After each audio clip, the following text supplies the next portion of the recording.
Hi everyone, it's me Shek and welcome back to my channel. In this video, I'm going to share with you my experience in getting dental implants in Manila. So I've mentioned in my previous vlogs na nagpa-dental implant ako sa Pilipinas. And some of you asked me questions about it. So eto, i-explain ko dito ngayon kung ano-ano ba yung mga procedure na ginawa, magkano yung nagastos ko, at gaano ba katagal ako na kailangan na nasa Pilipinas para dun sa mga procedures. So bakit nga ba kailangan kong magpa-dental implants? I-explain ko sa inyo kung bakit nga ba ganon yung itsura ng ngipin ko dun sa thumbnail. Okay, bata pa lang talaga kasi ako, medyo napabayaan ko na yung ngipin ko. And dati sungki talaga ako, magkapatong yung ngipin ko dito sa may harapan. And dahil nga medyo pabaya ako sa ngipin ko, one time nung college, kumain ako ng buto ng pakwan and medyo nakagat ko siya dun sa part na, dun sa ngipin ko na medyo pabigay na. Ang nangyari, dahil medyo matigas nga yung butong pakwan, pati yung ngipin ko nag-chip.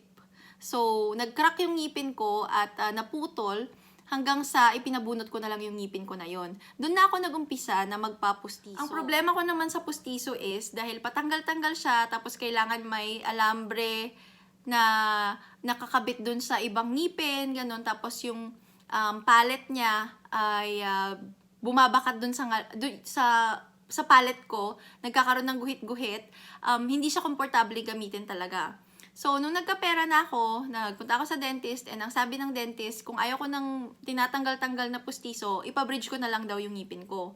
So, 3 yung nawawala kong ngipin.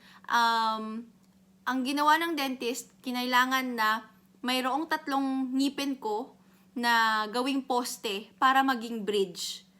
So, kung let's say kung ito yung ngipin ko, ito yung maayos na ngipin, ginawang poste, tapos ito yung nawawalang ngipin, tapos poste ulit, tapos 2 nawawalang ngipin, tapos poste ulit. So, 6 sila na magkakadikit. Yun. Ang ayoko lang doon, ngayon ko lang na-realize, pangit siya kasi maayos naman yung iba kong ngipin, pero dahil kailangan nilang gawing poste, pinaliit sila. Yun. Pero, ang kagandahan naman nun, nawala na yung sungki ko, naging isang straight na lang na bridge ng ngipin. So, ang sabi ng dentist, yung bridge ko daw na yun is good for 8 years. Kaya lang, nung 4th year and 5th year pa lang, napansin ko na medyo may amoy. Siguro dahil yun sa mga naipon na mga debris, na mga sumingit-singit sa ngipin na hindi ko nalilinis ng maayos kahit na mag-toothbrush or mag-gargle ako ng mag-gargle. So, medyo may amoy na nga siya. Plus, napansin ko na in between the gums and the bridge, parang merong siwang. Nagkaroon na ng space between the gums and the teeth. So, pag nagsasalita ako, may lumalabas doon na hangin. So, isa pa yun sa mga reasons kung bakit gusto kong palitan yung bridge ko. So, nagpa-consult ako again sa dentist nung umuwi ako sa Pilipinas. Ang sabi ko, gusto kong palitan yung bridge ko. Kaya lang sabi ng dentist, kahit napalitan ko daw yung bridge ko, mapapalitan lang yung ngipin, which is, sabi ng dentist, actually okay pa naman yung bridge ko that time kasi 6 years pa lang. Mapapalitan pa lang yung ngipin, pero hindi niya masosolve yung problem ko na may siwang yung gums ko at yung teeth ko. So, sabi niya, the best way is to have dental implants na lang. Kung gusto kong, kumbaga, wala nang space between the teeth and the gums. Kasi sabi niya, bone loss na daw yon dahil nga matagal na walang ngipin na nakakabit doon sa jaw ko, doon sa area na yon. Ang nangyari is umurong yung bone. Umurong na siya. So, yun nga, ang solusyon na lang doon is magpa-dental implants. So, sa Japan guys, sobrang mahal ng dental procedures dito, lalo na ang dental implants, hindi na yan sakop ng insurance, ng health insurance. So, ikaw na talaga yung mag-shoulder nung kabuuan ng babayaran mo for those dental procedures. At ang dental implants dito, nagkakahalaga ng about 150,000 yen per tooth pataas. Yung 150,000 yen, sobrang mura pa niyan. Usually, nasa 200,000, 300,000 per tooth. So, kung ikukumpara sa presyo sa Pilipinas, mas mura talaga yung rate sa Philippines. So, nung nasa Japan na ako, nagtanong ako sa mga clinic sa Pilipinas, nag-email ako, nag-inquire ako, and luckily marami namang sumagot sa kanila. So, na-compare ko yung mga prices. So, ang isang dental implant, nagkakahalaga ng 50,000 to 100,000 pesos. Okay, so dun lang ako sa 50,000 ang isa. At yung 50,000 na yon, it includes yung implant mismo, yung parang tornilyo na kinakabit sa jawbone mo, and yung crown niya, yung puti na ngipin na nakikita natin. So, yun. Bale, isang set yon. So, kailangan ko ng 3 nun, dahil 3 yung nawawalang ngipin ko. Tapos, dahil nga meron akong bone loss dito sa front na area, kinailangan ko din ng bone grafting. Yung bone grafting naman, yun yung paglalagay ng material dun sa bone area mo na para mapalitan yung loss mo na bone. Okay. Tapos nun, kailangan yung takpan, yung material na parang powder material siya, kailangan siyang takpan ng tinatawag na membrane. Yun. So, additional payment yon. So, bone grafting cost 40,000 pesos. Tapos naman, yung membrane na itatakip doon costs 30,000 pesos. So, ang dental implants, may 2 stages siya. Yung first stage, yun yung tinatawag na implant placement or doon ikinakabit yung implant doon sa jawbone mo. Yung sa second stage naman, doon na ikakabit yung final na crowns o yung final na ngipin. Okay, so for the first stage, depende sa clinic, it takes 7 to 10 days. So kailangan na nasa Pilipinas ka 1 week to 10 days. Okay, depende sa clinic 'yan. Tapos sa first stage doon ikakabit yung implants dun sa bone mo. So bubuksan 'yan yung gums.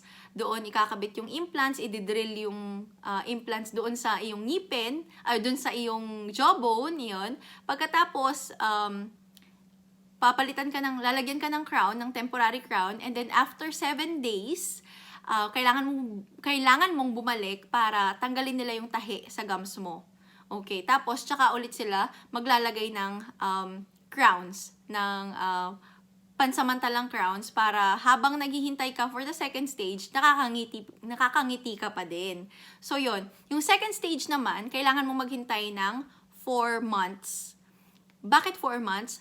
Para daw yun, makita na talagang yung implants mo ay maayos na nakalagay dun sa iyong jaw. Okay? Kung walang naging problema, ganyan. So, kung nag-adapt or yun, kung nag-adapt na yung implants dun sa jaw mo, dun sa bone mo. So, ayun yung second stage. Pero, dahil mayroon akong tinatawag na bone grafting procedure nga, so medyo mas matagal yung kailangan kong hintayin. So, for me, kailangan kong maghintay ng up to 6 months. Pero ako, actually, naghintay ako ng more than 7 months yata dahil hindi ako makauwi agad, hindi ako makabalik agad sa Pilipinas. Pero okay lang yun. So, sa second stage naman, ikakabit yung abutments, yung kung saan ikakabit yung pinaka-final crowns mo. Tapos, susukatan ka na ng crowns, ganyan. Tapos, pag wala ng problema, ilalagay na yung final crowns mo. Okay. Sa second stage naman, depende na ulit sa clinic mo, it may take from 5 days yata up to 7 days. Yung iba, up to 2 weeks. Yun. So, depende din talaga sa clinic kung paano yung procedure nila. Pero, ang pinakamahalaga doon, may 2 stages dyan at kailangan at least 1 week na sa Pilipinas ka for those procedures. Yun. At merong waiting time, okay, para makabit yung iyong final crowns. So, in total guys, meron akong 3 implants na may 3 zirconia crowns and 4 na abutment teeth na may 4 na zirconia crowns. So, bakit naging 4? Dahil, di ba, 6 lang naman yung bridge ko. Ang ginawa ko kasi, may isa kasing ngipin na medyo iba yung shape niya, tsaka medyo naka-flat siya and paharap siya, imbis na medyo paslant. So, ang ginawa is, ginawa na rin siyang abutment teeth para magkaroon na rin siya ng ibang crown na medyo mas nababagay dun sa iba kong mga ngipin. So, yun. So, in total, 7 yung crowns na bago sa ngipin ko.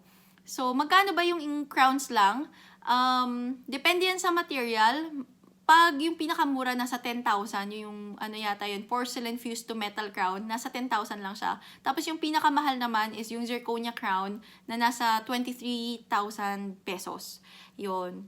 So, yun yung mga nagastos ko. Plus, nga pala, during the procedure, kinailangan na unconscious ako kasi according to the dentist, kapag kasi conscious ka during the procedure, tatagal kasi yung procedure ng 2 to 3 hours. So medyo mapapagod ka kapag conscious ka tapos nakanganga ka during the entire procedure. So mas mabuti kung tulog ka para relax ka lang habang yung mga doktor yung gumagawa ng ngipin mo. So yun, in addition, nagbayad yata ako ng 15,000 for conscious IV.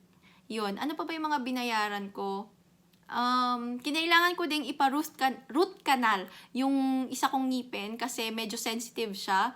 Tapos, nagkakaroon kasi ng parang pula dun sa ibabaw ng gums ko dahil dun sa ngipin ko na yun. And kailangan siya ipa-root canal para yung mga bacteria, ganyan, hindi sila namamahay dun sa ngipin ko. So, ayun, since pina-root canal ko naman siya, okay na siya and hindi na ulit nagkakaroon ng parang pula na parang bilog dun sa sa ibabaw ng gums. So, isa pa yun sa mga binayaran ko. Nagpa-teeth whitening din ako, which cost parang 3,500 yata or 3,200, I don't remember.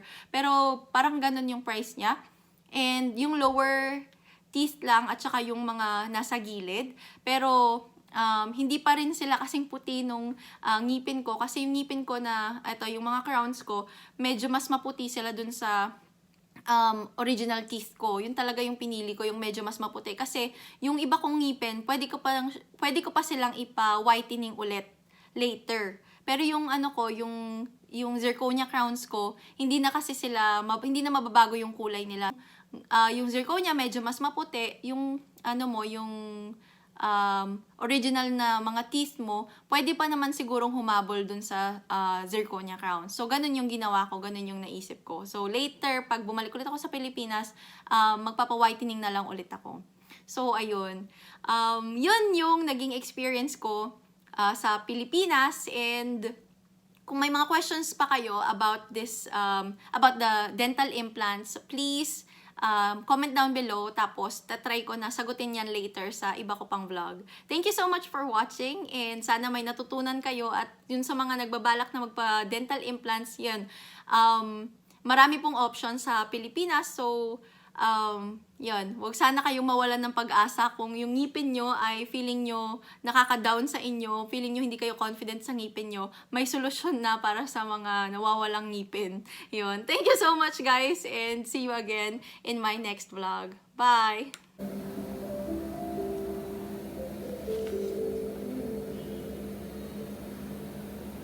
Yung cement na inilagay dun sa bridge.